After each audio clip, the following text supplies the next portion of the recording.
Galactic sentient broadcast. Target, planet Earth. Begin invasion in 3, 2, 1. Greetings, invaders. My name is Scott. This is Book Invasion. Thanks for watching, everybody. Today we're going to be doing the book tour for Duckett and Dyer, Dicks for Hire by GM Nair. This book tour is brought to you by Storytellers on Tour. Thank you for including me in this tour. Thanks for asking me to be a part of it. Duckett and Dyer by GM Nair. This book was recommended to me a long time ago by a wonderful booktuber named Margaret Adele, and I had it on my TBR for a long time. And then when I was approached to do this book tour, I jumped to it because I really wanted to read it. Let me read you a little description of the book from the author's website.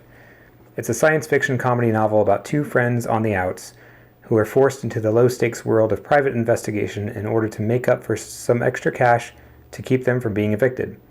Despite being hilariously out of their depth, they stumble into a conspiracy of missing people and the plans of a sexually audacious theoretical physicist and his experiments with the fabric of space-time.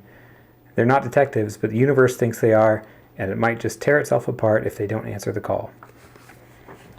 So yes, they are hilariously out of their depth. So this book is a comedy, sci-fi, mystery novel. All of those pieces blend very well. GM Nair's history, he has a history for writing sketch comedy, so he has that rapid-fire jokes.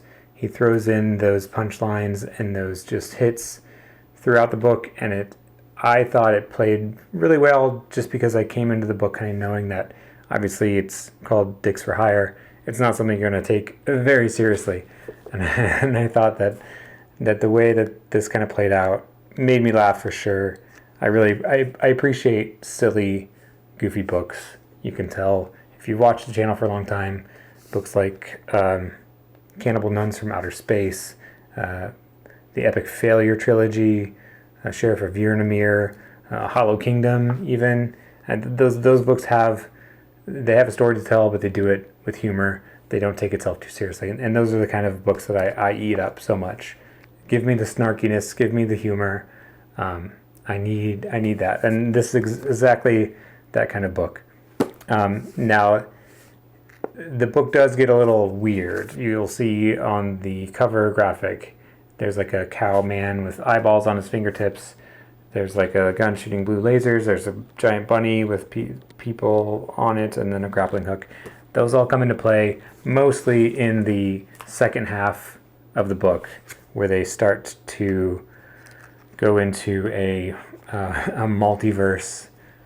We'll go into the multiverse. So you'll see when you get there. I didn't go into the book knowing a whole lot about it. I knew it was kind of a sci-fi and mystery thing. I didn't read the synopsis. I didn't look into the book very much. I just thought, okay, that's kind of a silly title. Let's see what it's like. The cover looks cool.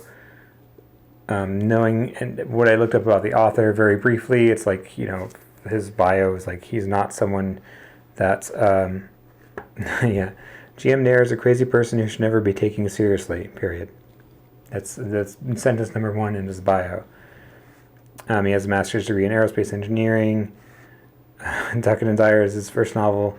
In a world with a fair and loving God, it would be his last. Alas, he tends to continue. So obviously, that's who authored this book. So it's a book ultimately about friendship. It's ultimately about like letting go, and things don't really matter as much as you think they matter. And kind of, that annoying friend who's just kind of not really on a path in life and skating through things might have things a little bit more together than they appear, and you may just be a little bit more uptight. That's kind of where I felt this book was coming from, where these two personalities clashed a whole lot, is where there's Michael Duckett, who's just kind of working an office job, being very dull and hating life. And then there's Stephanie Dyer, who's always on the couch playing a video game, always having some fun. And she's always getting interested in things, and her eyes light up. Oh, let's do this. And she plays these characters and just is having a blast with the expense of everyone around her. And so Michael Duckett's kind of fed up with taking care of her, and right when he is about to that point, this whole detective agency thing ensues, and it kind of sticks them together in this thing. That they used to be their childhood dream. They were friends in middle school in their childhood thing, and they would always play detective, play private eye. And so this is kind of their childhood. They're reconnecting with each other in their childhood, but now they're grown up, and it's not fun anymore. They don't want to do it, or Michael doesn't want to do it. Stephanie's all gung ho.